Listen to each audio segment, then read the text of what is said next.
এই দেখ কানু, গোয়াল ঘরের চালটা ভালো করে ছেয়ে দিলাম, তোর গরুগুলোর আর কষ্ট হবে না। এবার নেমে এসো দেখি। হ্যাঁ, এই তো নামছি।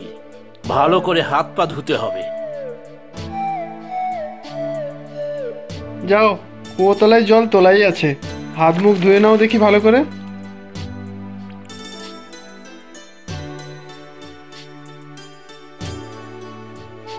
যা উপকার করলে বিনয়দা তুমি। দেখ কি যে বলিস, একসাথে এক গ্রামে থাকি, বিপদে পাশে এসে দাঁড়াবো না তা কি হয় নাকি? এবার গরুগুলো রোদ জল বৃষ্টি থেকে বাঁচবে। তুমি তো জানোই, গরুর দুধ আর হাঁস মুরগির ডিম বেচেই তো আমার সংসার চলে। তুই আমার ছোট ভাইয়ের মতো, কোনো দরকার লাগলে বলবি, অত কিন্তু কিন্তু করবি না। তুমিই তো এসে দাঁড়াও সবার বিপদে আপদে, সবার একমাত্র ভরসা তুমি। একটাই তো জীবন রে, সবার বিপদে যদি পাশে না দাঁড়াই, মানুষ হয়ে লাভ কি বল? আচ্ছা এবার চলি রে, বাড়ি গিয়ে আবার কাজে বেরোতে হবে। এই কটা ডিম নিয়ে যাও দাদা, আমার দেশি মুরগির ডিম, আর তো কিছু দেওয়ার সাধ্য নেই আমার।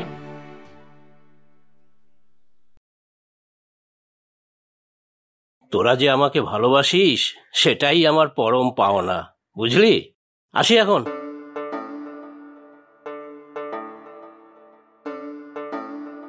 কি রে বাবলু, এখানে বসে আছিস কেন? আজ স্কুল ছুটি গো বিনয় কাকা, তাই সকালে উঠে পড়াশুনো করে তারপরে খেলতে এসেছি। খুব ভালো করেছিস, খেলাধুলো করলে শরীর ভালো থাকে, আর ভালো করে পড়াশুনো করবি কিন্তু। আর হ্যাঁ, কিছু বই কিনতে হলে আমার দোকানে এসে টাকা নিয়ে যাবি, বুঝলি? ঠিক আছে বিনয় কাকা, আমার স্কুলে ভর্তির জন্য যে টাকা তুমি দিয়েছিলে, বাবা বলেছে তোমাকে ধীরে ধীরে ফিরিয়ে দেবে। তোকে এসব নিয়ে ভাবতে হবে না, স্কুলে যাবি ঠিক করে। স্কুলে না গিয়ে সারাদিন শুধু মাঠে ঘাটে খেলে বেড়ালে চলবে কেন? পড়াশুনো করলে তবেই তো জীবনে এগোতে পারবি রে। আমি খুব ভালো ফল করব পরীক্ষায়, তুমি দেখো। এই নে, এটা ধর দেখি। সাবধানে, ডিম আছে এর ভিতর, রোজ খাবি একটা করে। এই শরীরেরও পুষ্টি দরকার, বুঝলি? তুমি খুব ভালো কাকু। কই রে মিতুমা, এক গ্লাস জল দিয়ে যা দেখি। উফ, তেষ্টায় গলাটা শুকিয়ে গেছে। এই নাও বাবা। কলেজ যাবি না আজ? হ্যাঁ যাব, একটু পরে যাব। তুমি দোকানে যাবে তো? হ্যাঁ, যেতে তো হবেই। জানো তো, ওই যে মন্দিরের পিছনে যার বাড়ি, আরে সধু পিসি, আজ সকালে মারা গেছে। ওদের পাড়ার কটা ছেলে তোমাকে খুঁজতে এসেছিল। সে কি, কখন হলো এসব? বয়স তো বেশি হয়েছিল না। রাত থাকতেই বুকে ব্যথা হচ্ছিল, একটা অ্যাম্বুলেন্স পাওয়া গেলে হয়তো শহরের হাসপাতালে নিয়ে যেতে পারলে বেঁচে যেত। কি থেকে যে কি হয়ে গেল, আমি দোকান থেকে আসার পথে একবার হয়ে আসবো না হয়।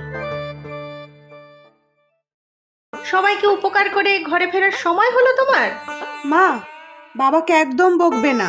এই গ্রামে সবাই বাবাকে কত ভালোবাসে বলো তো। এই হয়েছে এক মেয়ে, বাবার নেওটা। শুধু ভালোবাসা দিয়ে কি পেট ভরবে? সবাই শুধু তোর বাবাকে বেগার খাটিয়ে নেয়। এ তোমার ভুল ধারণা। আর এক জায়গায় পাশাপাশি সবাই থাকি, কেউ বিপদে পড়লে সাহায্য করব না? সাহায্য করতে তো না করছি না, কিন্তু তোমারও তো একটা সংসার আছে, মেয়ের বিয়ে আছে। আমাদের তো আর অগাধ সম্পত্তি নেই। যা রোজগার করে তার অর্ধেকটাই একে ওকে দিয়ে দেয়। আমি কিভাবে সংসার চালাই বলতো? তুমি একদম ভেবো না তো মা, আমি যে কটা ছেলে মেয়ে পড়াই তাতে হয়ে যাবে। তার থেকে আর কটা টাকা আসে? অর্ধেক ছেলে মেয়ে তো টাকাই দেয় না। তুইও তোর বাবারই মতো। সে ওরা গরিব, কি করে টাকা দেবে বলো? তবে আমার তো মিতুকে নিয়ে গর্বই হয়, বাপ কি বেটি। ওই গর্ব ভালোবাসা ধুয়ে জল খাও তোমরা। এই বাপ মেয়ে দুটোকেই নিয়ে আমার যত জ্বালা। আচ্ছা, যা হয়েছে হয়েছে, এবারে আমাকে খেতে দাও দেখি, দোকানে বেরোতে হবে তো। হ্যাঁ মা, এবার আমিও বেরোবো।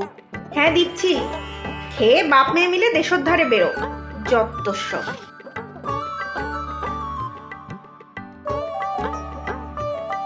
নে নে, চল দেখি ঘরে চল, তোর মা খুব রেগে আছে। হ্যাঁ চলো, দুজনে মিলে দেশ উদ্ধারে বেরোই। এইটা আমাদের কিন্তু একটা বড় সমস্যা হয়ে দাঁড়িয়েছে। গত বছর মনে নেই নবীন জ্যাঠার ছেলেরও কত অসুবিধা হলো? তাও তখন স্বাস্থ্যকেন্দ্রের অ্যাম্বুলেন্সটা পাওয়া গেছিল, তাই রক্ষে। শুধু বেচারা। কি করা যায় বলো তো বিনয়দা? আচ্ছা, আমরা সবাই মিলে যদি একটা অ্যাম্বুলেন্স কিনি, এই ক্লাবেই থাকবে, আমাদের গ্রামে যার যখন লাগবে ব্যবহার হবে, আর আশেপাশের মানুষজনেরাও ব্যবহার করতে পারবে। ভালোই বলেছ, কিন্তু এ যে অনেক টাকার ব্যাপার বিনয়দা। ক্লাবের ফান্ডে তো এত টাকা নেই। সবাই যদি কিছু কিছু করে চাঁদা দেই, গ্রামের সকলে দেবে যার যা সামর্থ্য অনুযায়ী, তাহলে তো হতে পারে। চেষ্টা করে দেখা যেতে পারে। অ্যাম্বুলেন্সটা হলে অনেকের প্রাণ বাঁচানোর চেষ্টা করতে পারি। আমিও তো তাই চাই রে। তুই একটু দেখ চেষ্টা করে। আজ উঠি রে, আমাকে জানাবে কিন্তু। সুজন বাবুর সাথে এবার একবার দেখা করে মিতুর বিয়ের পাকা কথাটা সেরে নাও। হ্যাঁ, আমিও সেটাই ভাবছিলাম, কিন্তু এখন তো হাতে অত টাকা নেই। বিয়েতে তো বেশ কিছু খরচা আছে। সে তো আমি জানি, তোমার ভরসায় কি বসে আছি নাকি? আমিও অনেকদিন ধরেই টাকা জমাচ্ছি, বেশ কিছু টাকা আছে আমার কাছে। সত্যি তুমি সংসারটার হাল ধরে রেখেছ, না হলে কবে ভেসে যেতাম। থাক, আর আদিক্ষেতা করে কাজ নেই। তোমার মতো উড়নচণ্ডী স্বভাব পেয়েছে মেয়েটাও। মেয়েটা ভালো ভালো হয়ে গেলে বাঁচি। সুজন বাবুদের পরিবার ভালো, মেয়েটা ভালো থাকলেই হলো। সত্যি এত ভালো সম্বন্ধ যে পাবো তা ভাবিনি। সুজনবাবুরা নিজেই প্রস্তাব দিলেন, আমি তো ভাবতেই পারিনি। সত্যি গো, আমাদের মিতুর কপাল ভালো। এবার বিয়ের কথাটা পাকা হলেই বাঁচি, ভালো ভালো সব মিটে যাক। তুমি টাকাগুলো সাবধানে রেখো, আমি আরো কিছু টাকা জোগাড় করতে চেষ্টা করছি। তাই দেখো গো, একটা মাত্র মেয়ে আমাদের, ওর বিয়েতে কিছু কমতি রাখবো না। যতটুকু সামর্থ্য আমাদের সব করব।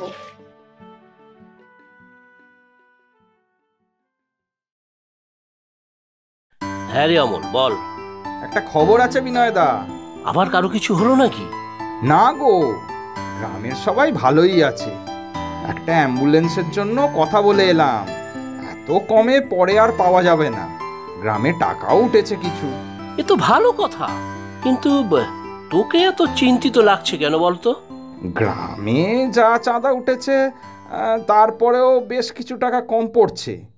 ক্লাবে যতটুকু ফান্ড ছিল তাও দিয়েছি, তবুও প্রায় 50,000 টাকা কম পড়ছে। 50,000? হ্যাঁ গো দাদা, 50,000। এইটুকু টাকা তুমি একটু জোগাড় করার চেষ্টা করো না, তাহলে গ্রামের জন্য একটা অ্যাম্বুলেন্স হয়, সবার কত উপকার হবে। আমি এত টাকা কোথায় পাবো রে? আমার এই সামান্য মুদির দোকান, আমার ক্ষমতা সামান্য। গ্রামের মানুষও যা পারে দিয়েছে, এর বেশি দেওয়ার সামর্থ্য ওদের নেই। তবে পারলে তুমিই পারবে। ঠিক আছে, দেখি কি করতে পারি, তুইও দেখ।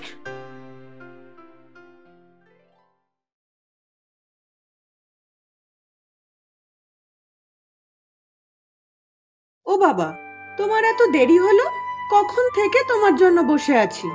কেন রে, কি হলো? পাশের বাড়ির খোকনের হঠাৎ দুপুর থেকে খুব পেট ব্যথা। কাকুও তো বাড়ি নেই, তোমাকে বাড়িতে খুঁজতে এসেছিল, তুমিও ছিলে না। তারপর এখন কেমন আছে খোকন? খোকনের মা পাশের গ্রামের ডাক্তারবাবুকে ডেকে আনে। ডাক্তারবাবু তৎক্ষণাৎ খোকনকে হাসপাতালে ভর্তি করতে বলেন। কোনো খাবার থেকে বিষক্রিয়া হয়েছে। হাসপাতালে নিয়ে যাওয়া হয়েছে? সেটাই তো বলছি, স্বাস্থ্য কেন্দ্রের অ্যাম্বুলেন্স তো খারাপ, হাসপাতালে নিয়ে যেতে পারেনি। খোকন ব্যথায় অজ্ঞান হয়ে গেছে, মা ওখানেই আছে। এই সর্বনাশ! তুই যা তো কানুর কাছে, ওর বাড়ি চিনিস তো? হ্যাঁ বাবা, চিনি। ওর একটা ভ্যান গাড়ি আছে, ওকে বল শিগগির ওটা নিয়ে এখানে আসতে। খোকনকে যত তাড়াতাড়ি সম্ভব হাসপাতালে নিয়ে যেতেই হবে। তাড়াতাড়ি নিয়ে যাও গো তোমরা, কখন থেকে বেচারা ছটফট করছে, ছেলেটার কষ্ট আর চোখে দেখা যাচ্ছে না।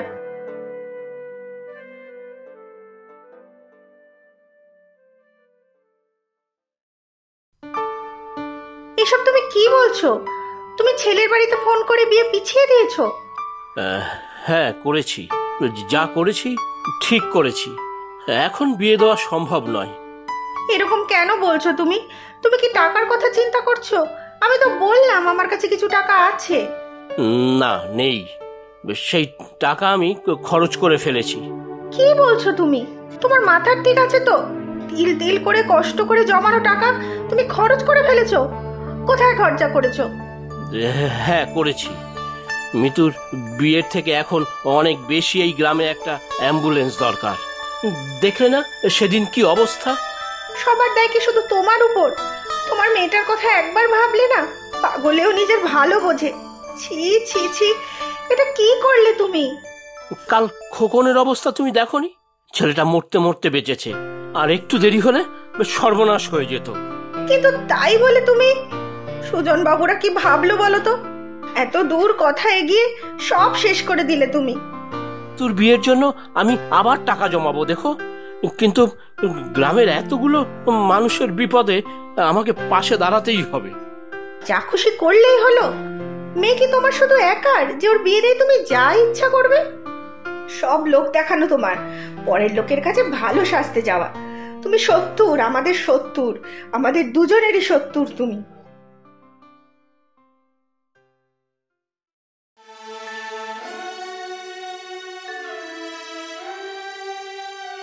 ও বাবা, তুমি এরকম মন খারাপ করে বসে আছো কেন গো? বাবা হয়ে তোর বিয়েটা পিছিয়ে দিলাম, এটা কি ঠিক হলো? ওনারা হয়তো বিয়েটা ভেঙেই দেবে। একদম ঠিক করেছো বাবা। এতগুলো মানুষের একটা উপকার হলো, আর রাত বিরেতে অসুস্থ হলে হাসপাতাল যাবার সমস্যা নেই। আশেপাশের গ্রামের মানুষরাও সুবিধা পাবে। সব তো তোমার জন্যই হলো। তুই রাগ করিসনি তো মা? রাগ করবো কি গো, আমার তো গর্বে বুক ভরে যাচ্ছে।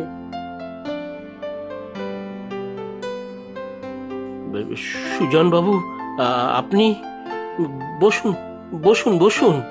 শুধু তোমার নয় গো মা, আমারও যে বেয়াই মশাইয়ের জন্য ভারী গর্ব হচ্ছে। কি বলছেন এসব? কাল তো ফোনে যা বললেন শুনে তো আমি কিছুই বুঝতে পারিনি, পরে গ্রামের লোকের কাছে জানলাম সব। সত্যি আজকের দিনে আপনার মতো মানুষ হয় না। আপনার মেয়েকে পুত্রবধূ হিসাবে পাবো, এ তো আমার পরম প্রাপ্তি। কত জনমের পুণ্যের ফল কে জানে।